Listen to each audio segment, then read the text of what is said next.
revisi undang-undang itu memang didesain oleh elit-elit politik negeri ini. Oh, kalau saya bilang sih iya dong.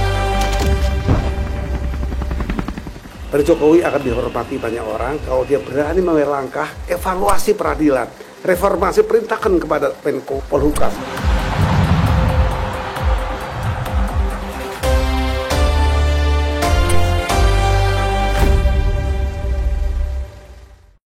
Sahabat Kompas, jumpa lagi di Back to BDM. Kali ini saya Agnes Theodora akan menjadi pemandu acara Back to BDM kali ini.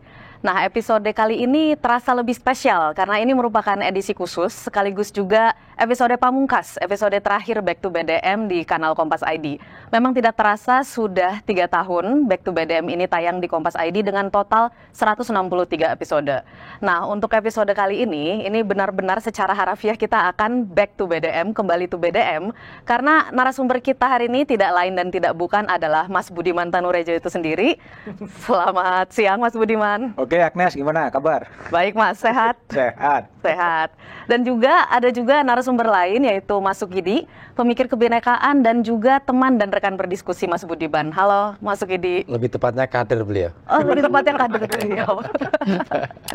Nah, jadi hari ini kita akan berbincang-bincang langsung dengan Mas Budiman dan juga Mas Sukidi untuk berbincang-bincang tentang bagaimana sih pengalaman Mas Budiman sebagai seorang wartawan, apa saja pemikiran-pemikiran, pandangan Mas Budiman sebagai seorang wartawan tentang Indonesia dan tentang industri media secara umum.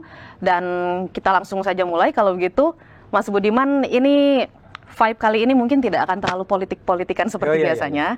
Karena mau menggali secara lebih personal nih tentang Mas Budiman gitu. Mas Budiman mungkin bisa dimulai dengan menceritakan dulu gitu Mas. Kenapa sih Mas Budiman memutuskan untuk masuk Kompas? Karena kan kalau nggak salah jurusan kuliahnya Mas Budiman itu nggak ada nyambung-nyambungnya ya sama jurnalistik sebenarnya.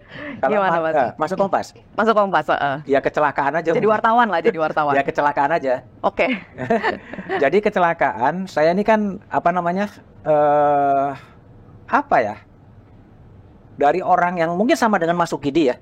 Ya orang-orang yang yang kalau sekarang tuh orang-orang yang bukan siapa-siapa gitu. Saya membiayai sekolah saya membiayai kuliah saya itu dengan dunia tulis-menulis gitu loh. Ya. Termasuk menulis di Kompas ketika saya belum masuk Kompas, kira-kira gitu. Masih kuliah itu, Mas? Masih kuliah, ya. Sehingga hidup saya itu dari wesel-weselnya Kompas, kira-kira gitu. Itulah fase perjalanan saya menjadi journalism for survive. Kira-kira itu yang terjadi. Sehingga ketika masuk Kompas, ternyata dengan jurnalisme itu saya bisa menolong diri saya, bisa membiayai kuliah saya, dan saya lulus juga dengan dunia penulis-menulis. Dan pada suatu saat saya yakin juga bahwa jurnalisme itu bisa menolong orang lain. Itu adalah journalism for others. Kira-kira menjadi itu. Mas Budiman masih ingat waktu itu apa sih yang ditulis waktu kuliah gitu? Yang paling berdampak pada saya, kalau sebelum masih kuliah banyak. Saya pernah menjadi penulis majalah gadis gitu. Ya? Saya menuliskan, background saya teknik nuklir gitu kan. Saya menceritakan bagaimana astronomi, bagaimana mencerita. Tapi ya itu saya mengkapitalisasi pengetahuan saya gitu untuk mendapatkan wesel, kira-kira gitu. Ya, untuk mendapatkan, dan saya bisa survive dari sisi itu. Sehingga kerjaan saya adalah setiap pagi gitu, setiap sore saya jalan-jalan ke Bulak Sumur di UGM. Saya datang ke kios-kios koran karena saya nggak bisa beli koran gitu. Saya lihat apakah ada artikel saya dimuat atau enggak gitu. Nah dari situ saya bisa memperkirakan saya dapat wesel dari sana dan saya bisa hidup di situ. Kira-kira itu yang terjadi. Sehingga saya pernah menulis di majalah gadis gitu kan. Saya pernah membikin TTS ya, bukan mengisi TTS. Membikin TTS teka-teki silang di situ gitu kan. Saya menulis di berbagai tempat lah, sehingga menulis itulah yang kemudian saya mencoba menteoritisasi bahwa journalism for survive itulah awal dari cerita saya masuk ke media. Sudah merasa itu keputusan tepat berarti ya Mas, bukan salah jurusan gitu, bukan? Gini, kalau salah jurusan saya mengatakan dulu adalah kenapa saya masuk teknik nuklir gitu, karena saya membayangkan saya ingin mencari jurusan yang susah. Dan saya masuk di situ gitu kan. Setelah saya masuk teknik nuklir mencari sesuatu yang susah gitu. Saya kan menulis soal tes skripsi saya kan soal teknologi reaktor ya. Di sisi itu gitu. Itu udah bisa saya lalui kan. Saya lulus di situ meskipun lama. Ya lamanya karena apa? Karena saya nyambi kerja gitu. Nyambi kerja menjadi wartawan sehingga lama sekali gitu kan. saya belum lulus sudah menjadi wartawan Kompas gitu. Dan kemudian saya harus menyelesaikan skripsi dulu untuk menjadi wartawan Kompas. Nah, itu kan kalau saya jalur masuk Kompas kan jalurnya itu jalur bintara lah ya. Karena saya dari Kompas tuh hidup dari namanya calon koresponden gitu. Yang hidupnya dari setiap artikel yang dimuat dan saya dapat honor dari situ. Itu yang membuat saya gitu. Seperti sekarang gitu. Oke. Nah, Mas Budiman, ini kebetulan kita juga udah menyiapkan ada foto-foto Mas Budiman di masa lalu. Nanti mungkin Mas Budiman bisa sambil lihat juga. Ada beberapa foto-foto zaman. Nah, ini bisa diceritain Mas, ini lagi di mana? Ini kayaknya di ruang redaksi ya Mas harusnya ya? Ya itu di ruang redaksi, itu kayak di desk hukum dan politik ya. Karena yang di ujung sebelah sana itu kan Mbak Diah Marsidi ya. Mbak Diah Marsidi gitu. Itu berantakan, ini saya nggak tahu pada tahun berapa, apakah kepala desknya Mas almarhum AM Dewa Brata atau Mas Nugroho Feriyuda dan Barto. Saya agak lupa di situ, tapi ini adalah di desk hukum. Nah itu yang hitam-hitam itu, yang di dekat itu kan namanya Starco itu. Itu kan dulu setiap wartawan kan dibekali Starco ya. Sehingga setiap penugasan itu masuk titit suruh ke sini, suruh ke sana, kira-kira itulah. Ini yang di desk hukum saya, karena saya lebih banyak gitu ketika saya menjadi calon koresponden di Jogja dan kemudian ke Maluku gitu. Kemudian yang mengajak saya untuk mengundang ke Jakarta adalah Mas almarhum AM Dewa Brata, ya. Sudah almarhum dan dia merasakan butuh orang yang punya passion terhadap isu-isu soal hak asasi manusia, isu-isu soal ketidakadilan, dan kemudian saya ditarik ke desk hukum. Kalau tahunnya tahun berapa saya lupa itu mana. Oh lupa, barusan mau nanya ini padahal tahun berapa. Oke, berikutnya nih Mas. Nah, ini sama ya, masih di ruang redaksi. Iya, di ruang redaksi. Siapa-siapa? Masih ingat nggak Mas ini orang-orang di sini siapa aja? Ya, itu yang bercambang itu Mas almarhum Syafi'i Hasan Basari ya. Oke. Hasan Basari ya. Almarhum itu wartawan politik senior di Kompas gitu kan. Lalu kemudian di sebelahnya itu adalah Rakarian, ya, Oki Rakarian. Di sebelahnya lagi ada Agus Hermawan. Di sebelahnya lagi yang perempuan itu Rin Kuntari. Itu masuknya satu angkatan dengan saya. Ya, satu angkatan dengan saya. Di sebelahnya lagi ada Bambang Wisudo. Bambang Wisudo itu adalah bersama saya yang mendirikan Serikat Buruh di Kompas. Ya, yang mendirikan Serikat Buruh di Kompas ya. Perkumpulan karyawan Kompas, dan ini senior yang berjaket hitam ini Nugroho F. Yudo gitu. Dan kemudian ada itulah gambaran di wajah di harian Kompas ketika sekarang yang bertahan habis ya. Udah kayaknya nggak ada terakhir ya. Agus Hermawan ya, Agus Hermawan udah pergi dan di Suruji ya, itu di situ. Ini lagi ngapain sih Mas, ini ngobrol-ngobrolin apa gitu? Biasa itu ngobrol ya, ngobrol-ngobrol. Jadi situasinya bukan dalam situasi yang rapatnya sangat formal, sehingga informality ya, informality itu menjadi sebenarnya kunci ya, bukan sebuah rapat-rapat yang sangat formal mekanistik, tetapi brainstorming di mana-mana itu akan menjadi kunci gitu. Dan inilah yang seharusnya dihidupkan oleh Kompas ya, hidupkan oleh Kompas di era seperti sekarang ya, lebih informal, lebih santai, karena itu lebih membangun understanding gitu. Karena beberapa value dari Pak Yaakob itu tidak mungkin bisa diapalkan gitu. Tidak mungkin bisa diapalkan tanpa ada sebuah sentuhan-sentuhan atau conversation yang sangat deep gitu, sehingga orang bisa paham gitu. Orang bisa paham ini apa sih sebetulnya yang disebut sebagai Providentia Dei itu sebetulnya apa sih, prinsip-prinsip teguh dalam prinsip lentur dalam cara itu kan orang tahu itu, tapi ketika itu diaplikasikan dalam dunia jurnalistik kan nggak mudah. Nah itulah dalam format-format seperti ini, ngobrol-ngobrol seperti itu akan lebih oke sebetulnya. Gitu. Itu Mas Budiman ngelihat kemana Mas itu? Lagi ngapain? Saya nggak tahu itu, lupa. Saya nonton ada siapa yang manggil, menengok gitu aja. Suasananya itu begitu, suasana informal, cair gitu ya Mas? Sangat informal, sangat cair gitu kan. Tapi kembali kalau Pak Yaakob kan mengatakan tempora omores gitu kan. Zaman bisa berubah dan kemudian modelnya pun kan bisa berubah gitu. Oke, kita lihat. Nah, aduh, ini pusing banget ini. Mas Budimannya terlihat pusing banget. Ini Mas Budiman masih ingat nggak ini di mana? Kayak ruang redaksi juga ya feeling saya. Terus lagi mikirin apa sih Mas? Aduh, saya nggak tahu ini fotonya Arbain ya. Fotonya Mas Arbain atau Mas Abun Sanda ya kalau nggak salah? Saya nggak tahu. Saya lupa ya. Tapi kalau saya sih melihatnya ini dulu satu masa saya hobi dengan baju yang garis-garis gitu. Oke. Jadi waktu masa Itu saya fashion yang lagi in pakai saat yang itu. garis-garis gitu, menjadi sering sekali saya baju garis-garis gitu.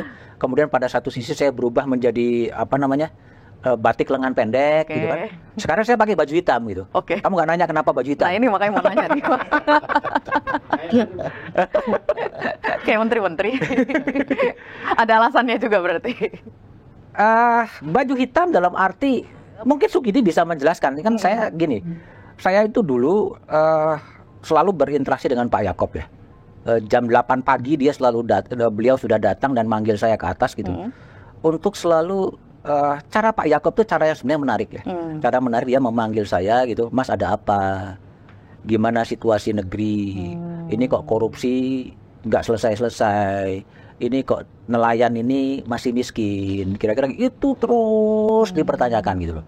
Nah sampai sekarang gitu, kemudian ketika saya kemudian juga akan mengakhiri secara administratif di Kompas gitu, apa yang digelisahkan oleh Pak Yaakob itu juga belum selesai, ya. Korupsinya masih merajalela, kemiskinannya masih ada gitu loh.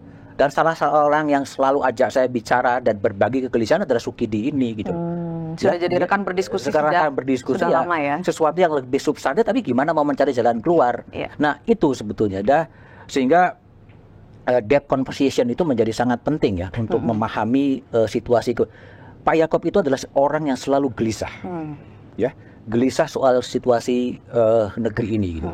Sehingga saya pernah ingat ketika Pak Yaakob sangat gelisah dengan kondisi negeri itu, Pak Swan almarhum juga pernah mengatakan, wes lah Mas Yaakob, ora sambok pikir negeri iki. Itu pernah suatu saat berbicara begitu gitu.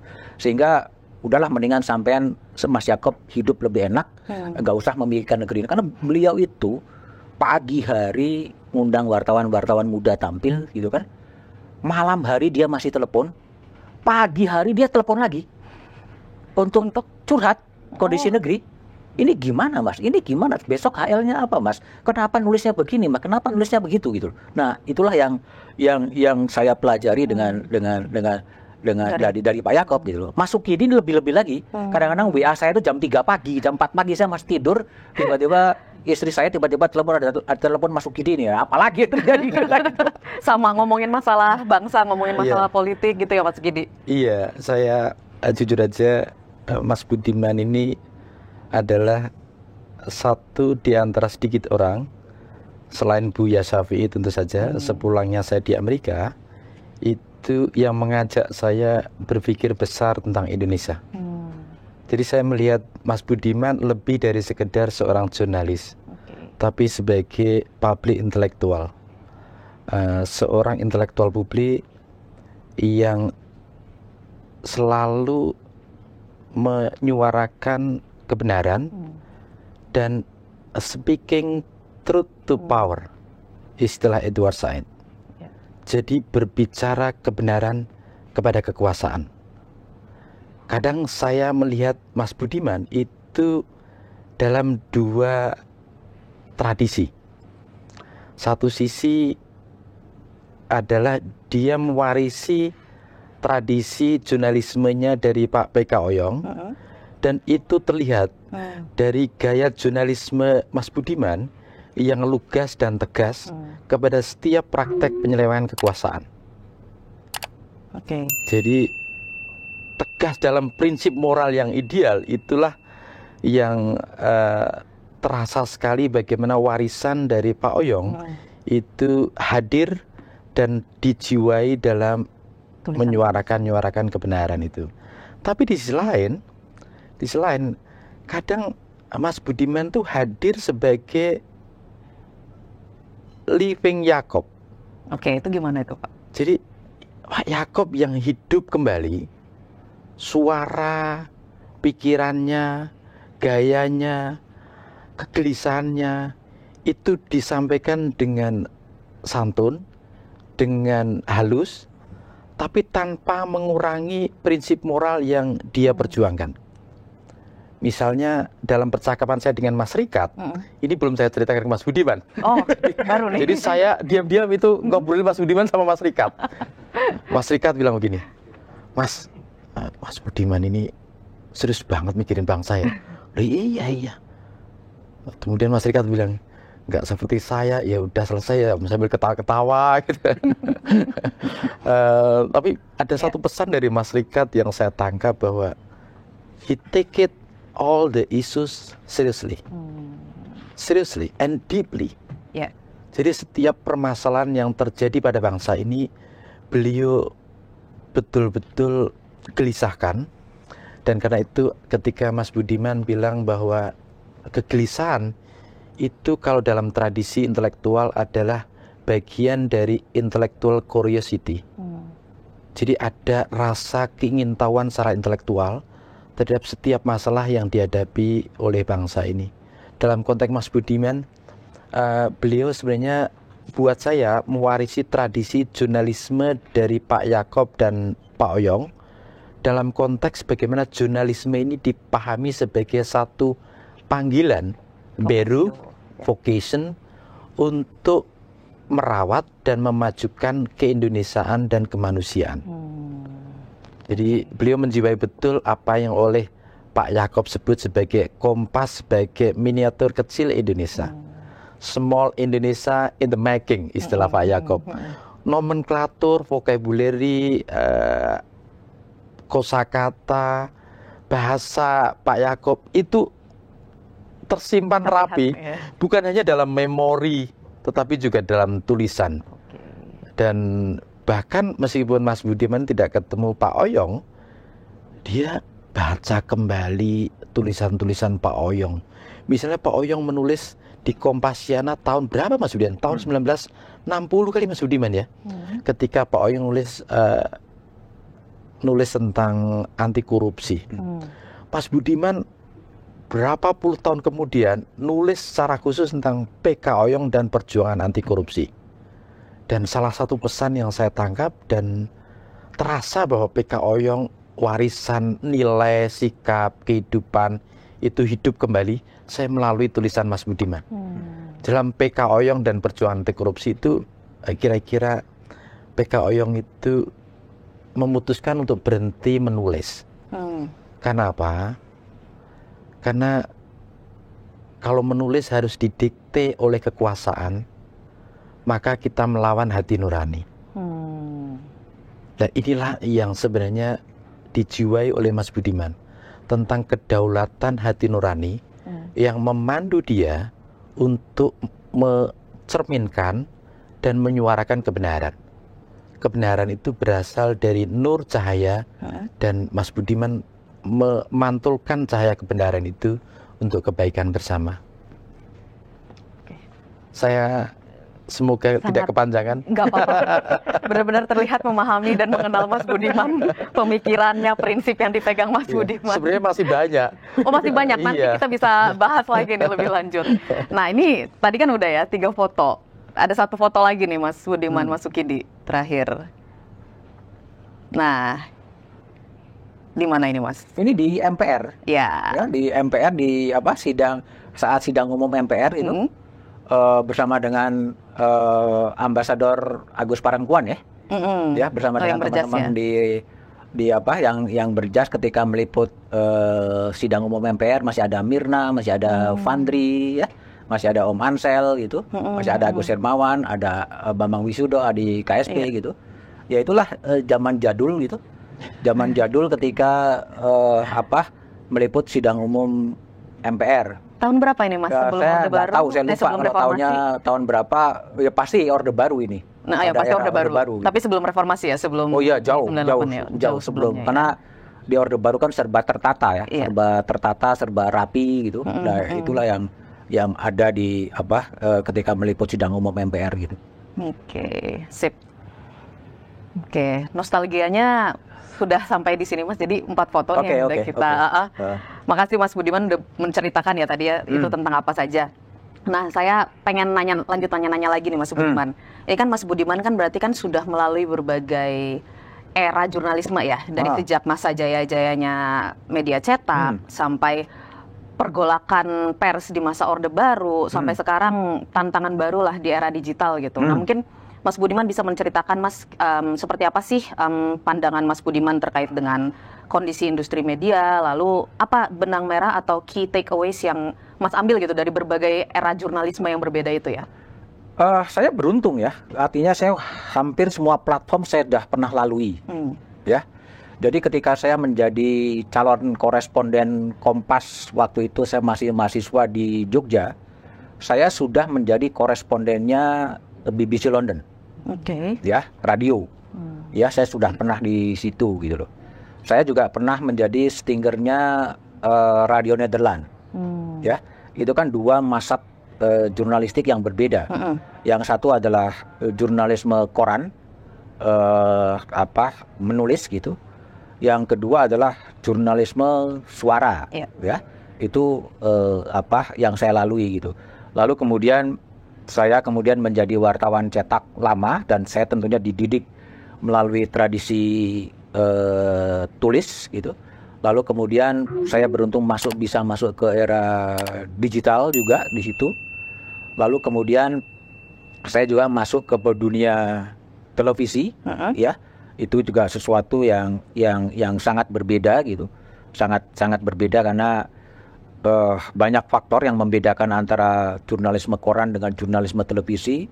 Jurnalisme televisi saya jalanin bersama dengan jurnalisme audio melalui Spotify, ya, di situ.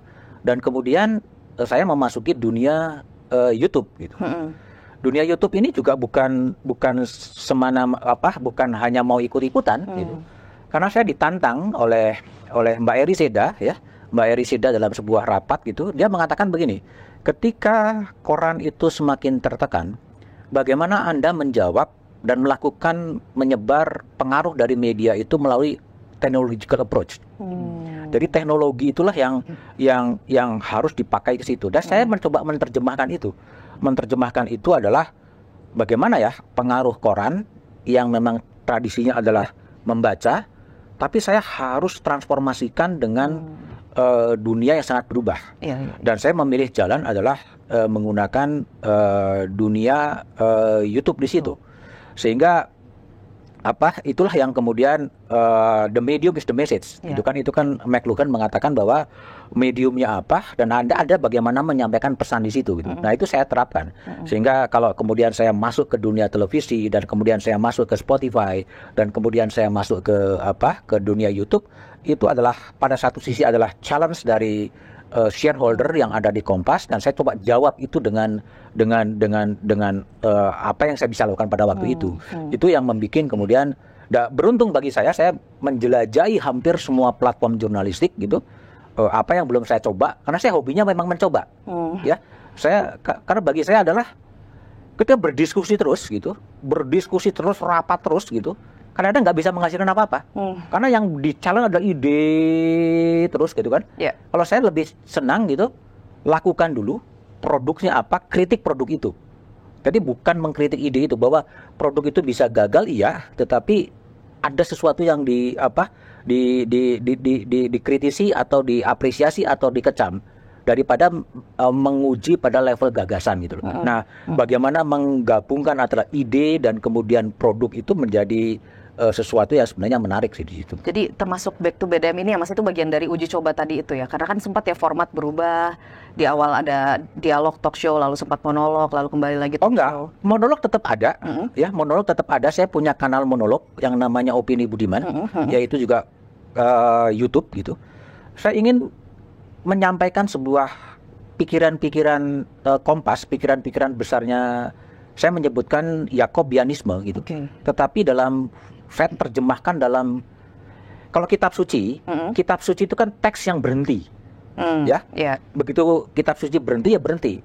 Yakobianisme ini harus muncul teks-teks baru, harus muncul video-video baru, harus muncul audio-audio baru yang didialogkan dengan realitas itu gitu. Nah, mulai apa? Di Kompas saya menulis kolom. Itu adalah refleksi dialog saya pemikiran-pemikiran Yakobianisme dengan realitas yang ada gitu.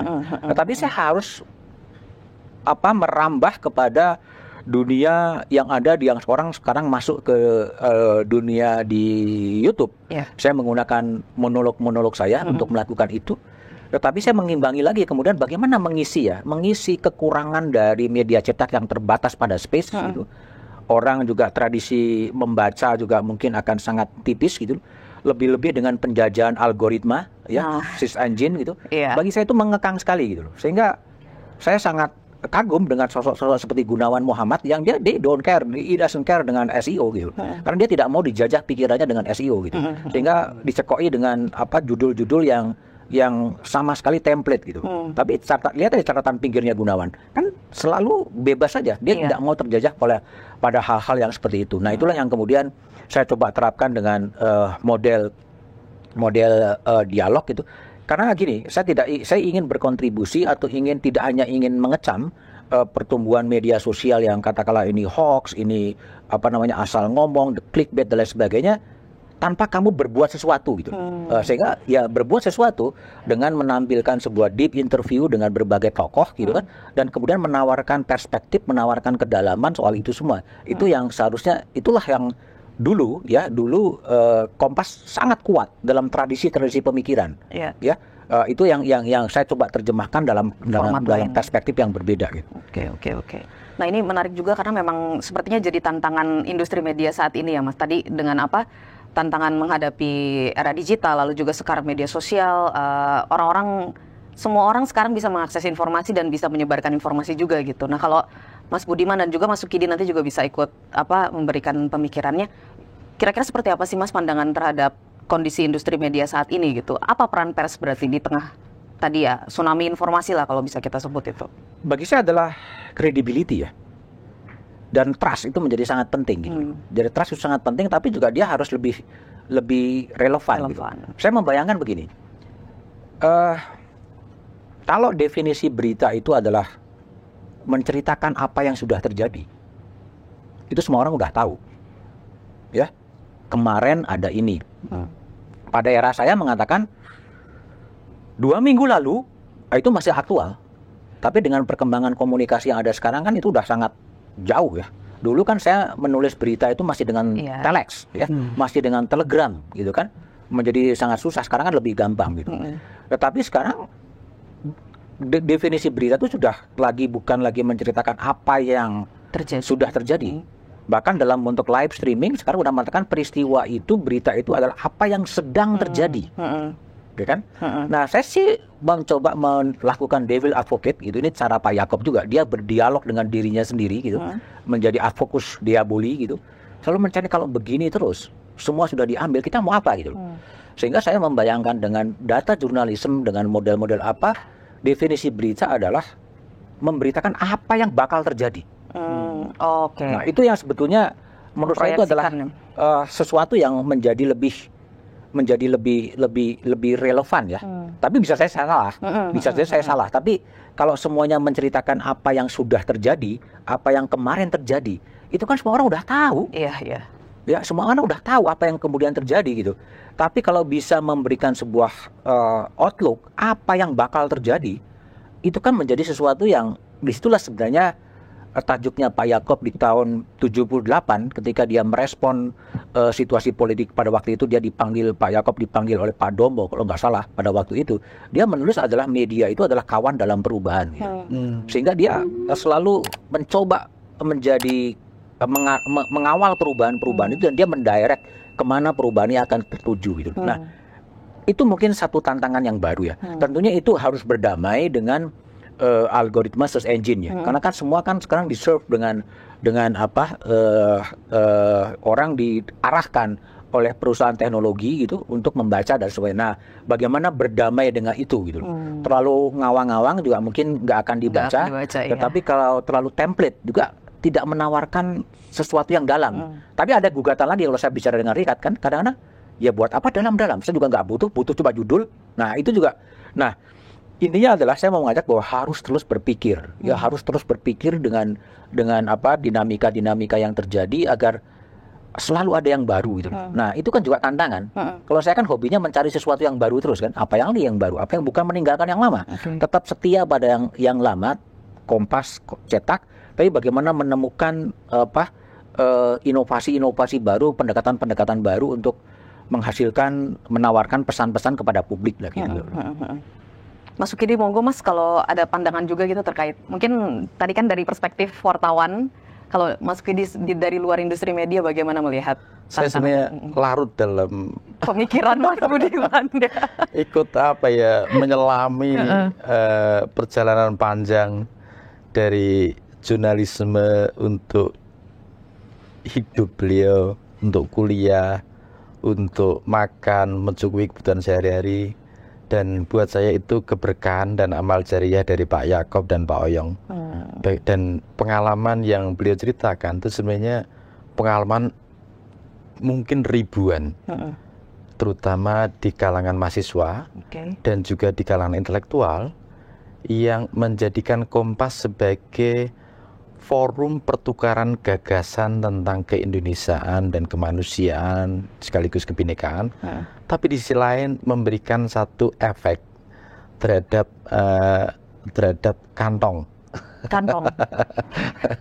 Jadi ikut bisa untuk membiayai kebutuhan sehari-hari dan seterusnya. Dan jujur saja apa yang beliau ceritakan ketika beliau di UGM kuliah sambil nulis di Kompas untuk membiayai itu, itulah yang saya alami sebenarnya. Ketika saya kuliah di Yayan, sejak kuliah awal saya nulis di Kompas, dan itu bisa untuk membiayai kuliah, biaya hidup, sampai beli motor Honda Astria itu, Mas Budiman.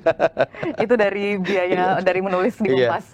Iya, jadi tapi satu hal yang membuat saya kagum sama Mas Budiman adalah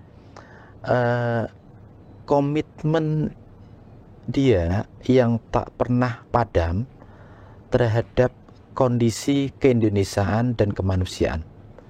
Karena itu saya ingin meletakkan jurnalisme Mas Budiman di berbagai era ini dengan satu paradigma bahwa jurnalisme itu adalah untuk keindonesiaan dan sekaligus untuk kemanusiaan. Selalu kita lihat pada diri Mas Budiman itu adalah perhatian yang begitu dalam tentang kondisi Republik ini dan masa depan Republik ini. Dan saya kira back to BDM salah satu apa yang beliau sebut sebagai proyeksi ke depan, itu adalah ini contoh terbaik, mungkin salah satu terbaik lah. Saya khawatir ada yang lebih baik dibanding ini. Salah satu terbaik tentang bagaimana apa yang menjadi kegelisahan intelektual tentang Indonesia itu langsung beliau wujudkan dalam bentuk Indonesian Dream itu sendiri. Jadi Mas Budiman mengajak banyak sekali kaum intelektual, praktisi hukum, mereka juga yang dari berbagai latar belakang untuk berbicara tentang Indonesia. Apa yang menjadi masalah besar Indonesia ini dan apa yang bisa kita sumbangsihkan untuk kemajuan Indonesia. Dan tentu saja itu dia lakukan sebagai satu panggilan hidup, sebagai beruf, sebagai satu vocation, bahwa jurnalisme itu tidak semata-mata soal kerja profesional, atau istilah yang bagus yang beliau ambil dari Pak Yaakob itu bukan semata-mata sebagai karya profesional, tetapi lebih sebagai satu panggilan yang berasal dari ruang dalam diri kita untuk bisa memberikan sesuatu pada Indonesia dan sekaligus pada kemanusiaan. Dan kalau Mbak Agnes perhatikan tulisan-tulisan dia, terutama kolom, saya itu kadang baca kolom Mas Budiman, tahu nggak jam berapa? Jam berapa? Subuh-subuh? Oh, early ya? Earlier? Jam 1. Jam 1, kadang jam 3. Ya, serius. Misalnya, satu contoh adalah ketika Mas Budiman nulis tentang Bu Sumarsih. Itu contoh bagaimana jurnalisme dia pakai sebagai satu keberpihakan untuk membela pada Ibu Sumarsih yang mencari keadilan dan kebenaran. Itu ia suarakan. Dan ternyata ketika saya ketemu Bapak Kardinal Suharyo di Wisma Keuskupan Agung Jakarta, beliau cerita bahwa dia habis baca kolom Ibu Sumarsih di Kompas yang ditulis Mas Budiman, dan atas kolom itu beliau akhirnya menemui Ibu Sumarsih di rumah beliau. karena Ibu Sumarsih adalah umat Katolik, salah satu umat yang memang harus diperhatikan oleh Bapak Kardinal, dan Bapak Kardinal berkunjung ke sana antara lain karena petunjuk dari tulisan dia.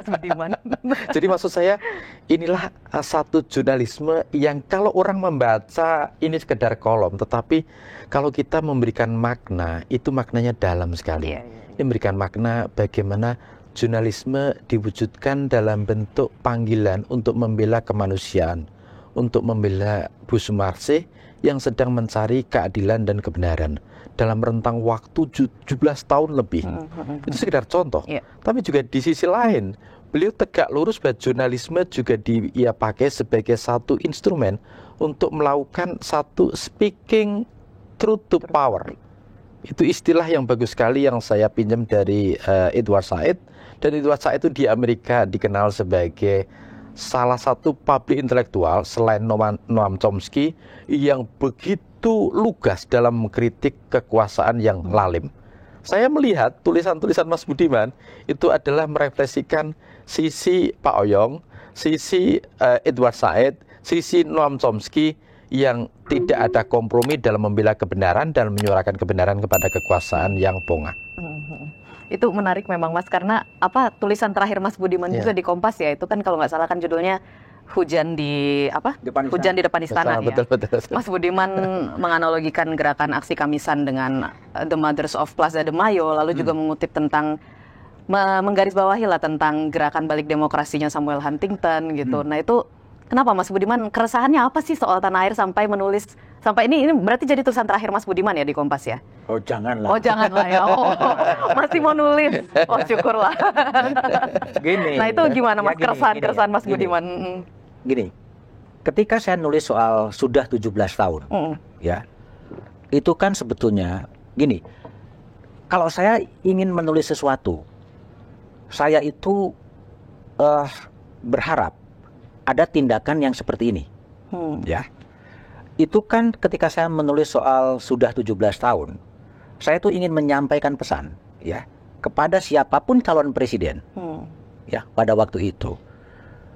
Ketika mereka berkampanye ke seluruh penjuru negeri, sementara ada aksi Kamisan di depan istana yang menuntut keadilan, yang menuntut tegaknya hukum, yang menuntut berbagai pelanggaran hak asasi manusia itu diselesaikan. Nah, saya membayangkan pada waktu itu ada calon presiden yang mau berjumpa dengan mereka.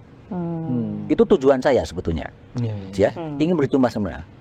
Tetapi tujuan saya itu meleset, ya, meleset. Yang justru terpanggil, yang justru membaca itu adalah Uskup Agung Jakarta. Ya, Kardinal menelepon saya, gitu kan, menelepon saya, Mas, saya ingin ketemu dengan Bu Sumarsih, ya.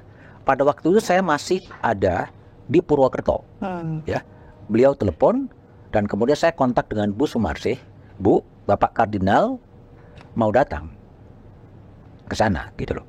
Dan tapi ini ya gini, sebuah tulisan tentunya ada tujuan, ya, ada tujuan, bukan hanya sekedar, iya gini loh, just to inform something, oke, hanya menginformasikan Anda begini, gitu. Tapi bagi saya itu tidak cukup, gitu loh. Ketika Anda menulis, Anda tuh ingin menyampaikan pesan apa, dan ingin tujuannya apa. Nah, saya ketika sudah 17 tahun berharap sebetulnya calon-calon presiden itu datang ke mereka, berdialog dengan mereka, dan menyatakan komitmennya bagaimana menyelesaikan berbagai kasus-kasus masa lalu. Tapi itu tidak terjadi. Yang terjadi adalah Bapak Kardinal. Ketika Bapak Kardinal kemudian ke sana, ke Sumarsih, saya juga ikut ke sana. Mas Sukidi juga ada di sana, ya, Mas Sukidi akan di sana, dan saya melihat bagaimana dialog antara Bapak Kardinal dengan Bu Sumarsih, dan saya juga melihat apa yang kemudian disampaikan kepada Bu Sumarsih itu sebuah lukisan, ya, sebuah lukisan yang dilukis oleh mahasiswa di Ukraina yang menggambarkan tertembak. Itu kan pesan-pesan simbolik, ya, pesan. Nah, karena saya ada di ruangan itu, ya, ada di ruangan itu, dan saya menyaksikan. Saya juga harus menyampaikan pesan lagi, ya, hujan di depan istana. Nah, itu kan sebuah pesan baru. Ada konteks yang lain sebetulnya. Ada konteks yang lain pada waktu itu ada ada opini yang mau mengatakan bahwa isu hak asasi manusia, isu konstitusi, isu etik, isu moral itu adalah isu-isu elit gitu loh. Dan dikatakan di artikelnya di Kompas mengatakan bahwa kita harus humble melihat bahwa mayoritas dari rakyat Indonesia itu mungkin prioritasnya bukan isu itu gitu loh. Nah, situasi itulah yang kemudian saya menyatakan saya harus menulis lagi untuk merespon, harus memunculkan perdebatan lagi terhadap sebuah esai di Kompas yang mengatakan isu demokrasi itu isu elit. Yang dibutuhkan adalah isu perut. Nah, saya mencoba membangkitkan dialog itu. Itulah saya ingin ada situasi-situasi yang ada dalam pikiran saya sehingga saya mau menulis apa. Nah, itulah yang melahirkan Hujan di Depan Istana dan saya mencoba untuk memberikan counter argumen ya terhadap bagaimana kita meng-create masa depan kalau kita tidak bisa melihat masa lalu. Nah, itulah yang kemudian saya bawa kepada Hang Tinten dengan gelombang balik demokrasi dan lain sebagainya gitu. Poin saya adalah apa? Ketika seorang wartawan itu menulis, bukan hanya sekedar dia menulis sesuatu, ya, tetapi dia harus memberikan tulisan ini mau apa sih? Disitulah sebetulnya saya teringat ya pada ucapannya Romo Sindu yang disebut dengan danyang jurnalisme. Danyang ini istilah yang sangat magis, sangat mistis, gitu kan? Seperti kalau diterjemahkan dalam sekarang itu roh, itu adalah value, nilai yang itu harusnya tertanam dalam profesi jurnalistik itu, gitu loh. Nah, itulah yang saya bayangkan sehingga bukan ampang, ya, bukan kosong, bukan suung, tapi ada di balik teks itu ada sesuatu yang lebih pesan yang mau disampaikan, gitu. Nah, itulah dua. Bagi saya agak istimewa ya, karena juga pada waktu itu kan ada sebuah kecaman yang luar biasa ya terhadap Bu Sumarsih di media sosial yang mengatakan bahwa wes tobu leren lah iki 5 tahunan kira-kira kok ora trimo, kira-kira ada ucapan begitu. Nah, saya harus mengcounter itu gitu. Saya harus mengcounter tanpa harus saya menyentuh siapa yang berkomentar, tapi saya harus melawan itu. Nah, itulah lahirnya tulisan Hujan di Depan Istana. Nah, itu yang saya karena begini, saya mencoba men-challenge bahwa sejarah itu selalu ditulis oleh yang menang. Saya ingin mencoba mendekonstruksi itu, mengatakan bahwa sejarah itu harus ditulis oleh pihak yang kalah. Nah, itulah bahwa Mades Club dari Plaza de Mayo ini kan upaya-upaya mengingatkan ya. Karena Milan Kundera juga selalu mengatakan bahwa perjuangan melawan kekuasaan adalah perjuangan melawan lupa. Itu akan selalu dilupakan. Dan kita harus menempatkan aksi Kamisan itu sebagai instrumen untuk selalu mengingatkan akan masa lalu agar kita bisa meng-create masa depan. Nah, kira-kira dialektika berpikir saya pada waktu itu seperti itu gitu. Makanya Mas tulis juga penghormatan terhadap HAM adalah penegakan terhadap demokrasi gitu. Oh iya, pasti ketika demokrasi itu tidak menghargai hak asasi manusia, demokrasi itu sedang menggali kuburnya sendiri. Menurut saya, nanti biarlah itu diperdebatkan lagi gitu. Iya. Kelihatan Mbak Agnes, ada, jadi bukan sekedar tulisan, tapi ada nilai yang diperjuangkan. Nilai yang diperjuangkan dan keberpihakan Mas Budiman itu adalah pada nilai itu. Nilai-nilai yang tentu saja diwariskan oleh Pak Oyong, Pak Yakob, dan dia, saya menggunakan istilahnya itu, he is standing on the shoulder of 2 giants. Dia berdiri tegak di atas 2 pundak raksasa, yaitu adalah PK Oyong dan Pak Yakob. Tetapi Mas Budiman bergulat sebagaimana pergulatan intelektual Pak Yakob dan Pak Oyong untuk memberikan dan mengatasi masalah yang terjadi pada zamannya. Mbak Agnes ingat waktu Bapak Kardinal konferensi pers pada hari Natal, beliau menyuarakan kegelisahan tentang trias politika yang kemudian berubah namanya menjadi trias koruptika karena korupsi terjadi di 3 lembaga ini, di eksekutif, yudikatif, legislatif. Dan ketika saya tanya, Bapak Kardinal memperoleh istilah ini dari mana? Lu itu dari Mas Budiman. Mas Budiman. Loh, kok saya tulisan itu saya luput ya, di mana ya itu? Ternyata beliau yang yang ingat sekali bahwa bagaimana satu tulisan itu memang berpengaruh terhadap suatu hal yang terjadi di masyarakat, dan saya kira pengaruh pikiran dan karya Mas Budiman itu tidak hanya terletak pada satu individu ke individu lain, tapi juga pada pengambilan kebijakan. Kita ingat bagaimana Mas Budiman melalui Back to BDM mengcover berita tentang Sambo, dan itu sedikit banyak mempengaruhi bagaimana pemberitaan dari Kompas ini mempengaruhi tentang bagaimana keadilan ditegakkan dalam Republik ini. Jadi kuncinya adalah keberpihakan pada nilai. Oke. Nah, Mas Budiman, Mas Sugidi ini kan tadi kan sudah kita membicarakan yang mengenai banyak kegelisahan, keresahan sebagai seorang wartawan gitu. Dan bagaimana Mas berusaha untuk menghidupkan kegelisahan dan keresahan itu melalui dialektika, melalui tulisan-tulisan Mas, melalui Back to BDM, YouTube dan lain sebagainya, Satu Meja gitu. Tapi kalau mau nanya nih ke Mas Budiman, sebenarnya keresahan terdalam, kegelisahan terdalam Mas Budiman terhadap kondisi tanah air saat ini itu apa gitu? Kan Mas sering ya menyebut soal Indonesia Emas 2045. Di setiap episode Back to BDM juga sering mengungkit tentang itu, menanyakan ke narsum. Nah, sekarang saya ganti menanyakan kepada Mas Budiman gitu. Ya gini, kenapa saya membuat Back to BDM itu dalam satu saya sebenarnya kalau istilahnya intelektual seperti Mas Sugidi, sebetulnya saya sedang melakukan grounded research sebetulnya. Ya, grounded research itu saya selalu bertanya pertanyaan yang sama. Kalau Back to BDM ini kan 164 ya. Saya tuh udah wawancara 100 orang. Saya bisa membayangkan mimpinya pengusaha soal Indonesia itu apa, mimpinya politisi soal Indonesia itu apa, mimpinya intelektual soal Indonesia itu apa, gitu kan? Kelemahannya apa, ya, dan benchmark negaranya itu mana. Saya udah terbayang sebetulnya mimpi-mimpi mereka itu, gitu. Termasuk mimpinya Mas Sugidi, ya, dia kan udah merumuskan di situ kan Indonesian Dream itu kan ke situ, dia merumuskan soal kesetaraan dan lain sebagainya. Nah, itulah yang saya kerjakan dengan Back to BDM. Nah, ini juga satu hal, ya, saya tidak, itu kan tradisi YouTube ya, tradisi orang nonton ya. Sekarang saya coba transformasikan lagi, saya balikin lagi ke teks. Jadilah buku. Itu menjadi sebuah dokumen ya, dokumen soal pemikiran mimpi orang soal Indonesia itu apa gitu loh. Dan tidak gampang loh ternyata ketika orang ditanya mimpimu soal Indonesia itu apa. Nah, itu yang sebenarnya terjadi. Kalau Agnes kadang menanyakan saya soal mimpi saya soal Indonesia, kembali bagi saya adalah welfare state. Welfare state. Ya, welfare state dalam arti welfare state itu bukan dalam arti, oke, saya berdialog dengan orang yang mengatakan welfare state, tapi dicalon oleh Dubes Indonesia di Norwegia, Todung Mulya Lubis. Oke, welfare state, tetapi pajaknya mahal. Kira-kira kan begitu, itu satu hal. Tetapi saya meyakini, suatu saat Indonesia tuh harus semuanya, semuanya tuh sejahtera, ya, tidak ada lagi kemiskinan, pelayanan publiknya begitu rapi, karena mereka semua membayar pajak, gitu. Satu isu yang menjadi bisa gagal atau tidaknya welfare state itu adalah perjuangan melawan korupsi. Bagi saya itu adalah salah satu di antara masalah bangsa, ya, yang saya identifikasi adalah problem korupsi yang sebenarnya terjadi dan problem kemunafikan.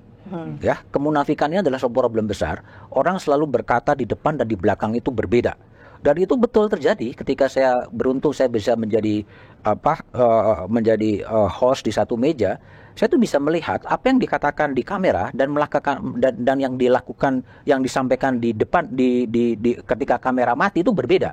Dan dilakukan berbeda lagi. Ya itulah Indonesia gitu loh. Nah, itulah Mohtar Lubis yang mengatakan mau lihat manusia Indonesia masih begitu. Artinya apa? Sampai sekarang sebenarnya tidak ada pembelajaran yang signifikan soal bangsa ini gitu loh. Sehingga itu yang kemudian menjadi kegelisahan Pak Yaakob ya sampai beliau wafat. Termasuk juga kegelisahan saya dan mungkin kegelisahan yang lain soal ini mau gimana ya. Tapi kadang-kadang saya juga menghibur diri, ngapain sih harus gelisah kan? Ya terserah aja lah. Ini bukan urusanku juga. Itulah dialog antara Pak Yaakob dan Pak Swan pada waktu itu. Lah Mas Yaakob ngapain mikirin negeri? Wes ana sing mikir, kira-kira begitu loh. Nah, itu untuk merasionalisasi ketika gelisah, ya ngapain gelisah, mau ada yang mikir kok. Nah, hal-hal yang seperti itu sehingga tidak boleh larut dengan kegelisahan gitu. Tetapi ya tetap harus dipikirkan gimana caranya agar negeri ini bisa lebih baik dan lebih baik lagi gitu. Nah, ini yang menjadi obsesi saya sebetulnya. Sehingga kalau ditanyakan tadi ya bagi saya adalah welfare state, negara yang sejahtera ya, negara yang diperlakukan sama, semua public service-nya bagus gitu kan, pendidikannya kemudian diberikan, dan itu bisa kalau kemudian korupsinya itu betul-betul diatasi. Kalau melihat sekarang the state that we're in, gimana Mas? Apakah bisa tercapai itu welfare state di 2045? Ya nggak bisa. Ya nggak bisa karena terlalu banyak improvisasi. Ya terlalu banyak improvisasi terhadap terlalu banyak improvisasi, terlalu banyak taktikal gitu. Terlalu banyak taktikal, tapi preambul di konstitusi itu mungkin ya harus kemudian disampaikan secara berulang gitu loh. Sehingga kalau dari Pak Yaakob itu ya selalu mengatakan jurnalistik itu adalah teruslah mengetuk gitu. Ibaratnya beliau selalu mengatakan air itu turun menetesi batu, lama-lama batu juga akan bolong juga gitu. Nah, itu sehingga tidak boleh lelah. Jadi tidak ada yang baru di muka bumi ini ya. Isu korupsi tadi yang Mas Suki disebut, itu saya ingat betul tajuknya yang ditulis oleh Pak Oyong, saya duga, karena dalam tajuk itu tidak ada namanya. Tapi dia mengatakan yang dibutuhkan itu bukan diskusi, tetapi aksi yang konkret. Apa itu? Tembak, gantung, dor. Itu ada dalam tajuknya Kompas pada waktu itu. Tapi kan sekarang masih begitu. Di tahun berapa Mas itu konteksnya? Bisa dicari, saya lupa. Ada, tapi tajuknya itu ada. Saya sering kutip namanya pencoleng ekonomi. Nah, itu konteksnya udah lama, tetapi beliau sudah mengatakan itu. Diskusi, tapi sekarang kan begitu. Iya. Diskusi terus, tapi ya nggak ada hasilnya. Nah, karena alam pikir pada waktu terlepas gagasan tembak gantung dor, kira-kira begitu. Itu kan ya nggak bisa dengan cara begitu gitu loh. Nah, disinilah kemudian yang perlu dipikirkan lebih cara-cara yang berbeda dengan jawaban-jawaban template. Jawaban-jawaban template itu apa? Kita sesuaikan dengan hukum yang berlaku. Itu kan template. Ya kan? Itulah hak demokrasi. Itu kan template semuanya. Ya akan begitu terus gitu loh. Tidak ada pikiran-pikiran yang menerobos gimana sih menyelesaikan korupsi yang merajalela itu. Nah, itulah yang menjadi pikiran-pikiran yang menggelisahkan ya saya lah, hal-hal yang demikian gitu. Kegelisahan ini masih akan terus berlanjut berarti ya Mas, meskipun sudah masih terus berlanjut. Nah, saya juga ngomong sama Mas Sukidi, ini gimana ya untuk mencoba membenahi kondisi negeri ini mau di mana gitu. Ya nanti kita akan tetap omongkan, dan barisan-barisan orang yang gelisah, barisan-barisan orang yang saya selalu menggunakan istilah tintrim. Tintrim itu dalam bahasa Jawa yang bukan tentram. Tentram itu kan enak, nyaman. Tintrim itu ada sebuah masa yang ada harapan, ada kecemasan, ada kekhawatiran gitu, ada ketakutan, ada sinar tapi tidak terlalu benderang gitu. Nah, situasi kegelisahan seperti itu. Nah, itu tuh harus kemudian dipersatukan gitu, dipersatukan lewat bentuknya apapun, tapi dalam sebuah tujuan bagaimana memperbaiki kondisi negeri, apapun, korupsinya lah, demokrasinya atau apapun. Nah, itu harus terus kemudian disuarakan. Kalau enggak agak cukup mengkhawatirkan perkembangan negeri ini ke depan. Itu berarti kita masih bisa ya membaca-baca tulisan-tulisan dan kegelisahan pemikiran Mas Budiman di Kompas, lalu Mas Budiman masih akan bicara juga di mana-mana gitu ya Mas? Ya, saya kan masih ada forum kan, saya masih banyak di satu meja, saya bisa bersuara di mana-mana kan. Ya, itu kan yang bersuara gitu. Siapa tahu saya akan berkolaborasi dengan Mas Sukidi kan, bukan juga tidak mungkin. Amin. Amin. Saksinya semua ya. Saksi semua. Nanti kita lihat. Oke. Ini udah mau menuju akhir juga. Saya mungkin pengen minta ini sih pesan-pesan lah dari Mas Sukidi sebagai rekan berdiskusi, temannya Mas Budiman selama ini. Pesan kepada Mas Budiman gitu. Ada gak? Pesan ke Mas Budiman. Saya kira satu hal yang saya belajar banyak dari Mas Budiman itu adalah orang yang berpegang teguh dan seia sekata. Jadi apa yang ia ucapkan, itulah apa yang dia kerjakan. Jadi kritik dia tentang manusia Indonesia yang munafik, itu sebenarnya terjawab dengan karakter dia sendiri yang sangat konsisten pada kebenaran, sangat konsisten pada apa yang menjadi panduan nilai moral dan etika dalam kehidupan dia. Jadi saya kira pesan yang utama adalah terus untuk menyalakan lilin kebenaran, cahaya kebenaran, agar terus memberikan satu sinar kepada yang lain. Karena saya seringkali mendengar dari Mas Budiman bahwa manusia itu ada untuk orang lain. Dan itu mengingatkan saya pada satu hadis Nabi bahwa sebaik-baik kalian adalah yang paling memberikan manfaat kepada yang lain. Itulah yang saya rasakan pada diri Mas Budiman. Selalu ingin berkontribusi dan memberikan manfaat kepada sebanyak mungkin orang dan sebanyak mungkin pada bangsa ini. Oke. Baik, Mas Budiman. Minta pesan juga, tapi pesannya bukan buat Pak Sukidi. Pesannya buat kita-kita nih, Mas. Wartawan muda, generasi muda yang sekarang masih setiap hari ke lapangan, liputan dan lain sebagainya. Ada pesan-pesan, Mas? Gini ya, saya bacakan saja ya. Boleh. Pengantar yang ditulis oleh Mbak Eri Seda. Ya. Ini untuk saya menulis satu buku ya, bagaimana interaksi saya di satu meja dalam kasus Sambo. Ya. Saya menulisnya dalam judul adalah Menjaga Danyang Jurnalisme. Ini yang akan saya luncurkan pada hari Kamis, pada hari Senin, ya. Di sini saya kutip saja tulisan pengantar dari Bu Eri, ya. Tantangan yang lebih besar akan terjadi jika konteks politik, ekonomi, sosial, budaya dan sejarah akan berubah menuju ke proses otoritarianisme. Ya. Media massa tidak dapat lagi secara leluasa mewartakan kebenaran dan keadilan. Apakah perubahan konteks menuju otoritarianisme ini akan memaksa perubahan di dalam merawat dan menjaga danyang jurnalisme ini? Apakah danyang jurnalisme ini akan semakin berkurang dan akhirnya menghilang karena paksaan dan tekanan eksternal atau bahkan dari pihak eksternal? Ataukah akan tetap bertahan dan bahkan terus berkembang karena justru kuatnya tekanan-tekanan yang harus dihadapi? Satu hal yang perlu terus diingat dan diupayakan bersama, bahwa danyang jurnalisme ini bukan hanya perlu dirawat dan dijaga bersama, baik secara profesional, individual, maupun juga secara kelembagaan, tetapi perlu terus-menerus diperjuangkan setiap hari tanpa henti.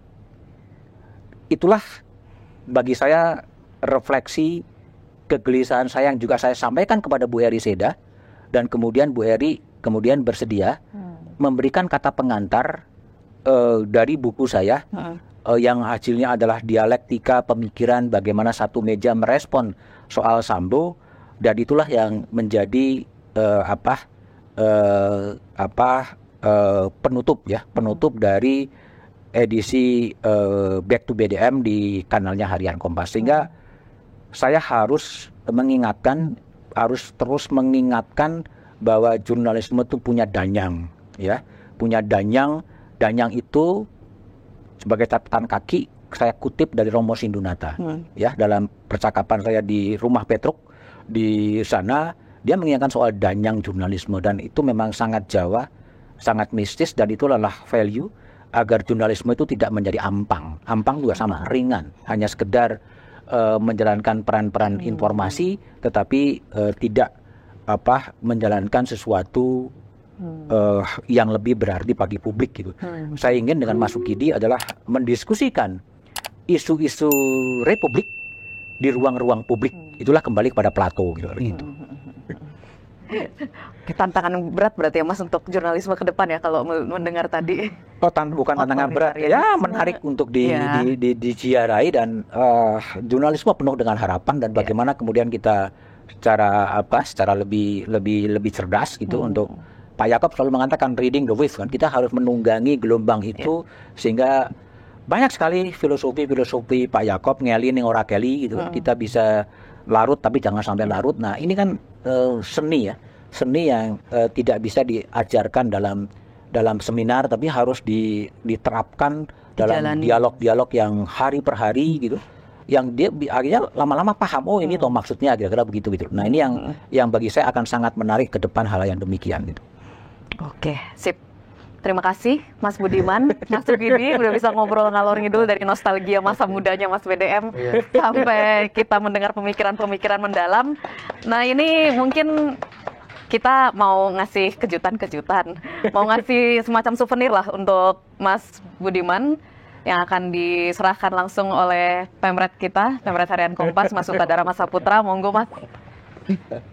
Sebuah cindera mata nih, kenang-kenangan nih. Dari sini Mas. Bisa. Yuk. Ya. Buka.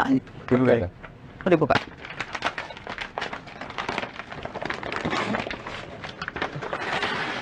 Wow. Ya kalau lihat jam ini ada hijaunya, ada merahnya kan tahu kan posisinya di mana gitu. Dan bajunya hitam. Dan bajunya hitam. Oke, Dut. Thank you, Dut. Revisi undang-undang itu memang didesain oleh elit-elit politik negeri ini. Kalau saya bilang sih iya dong. Pak Jokowi akan dihormati banyak orang kalau dia berani mengambil langkah evaluasi peradilan, reformasi, perintahkan kepada Menko Polhukam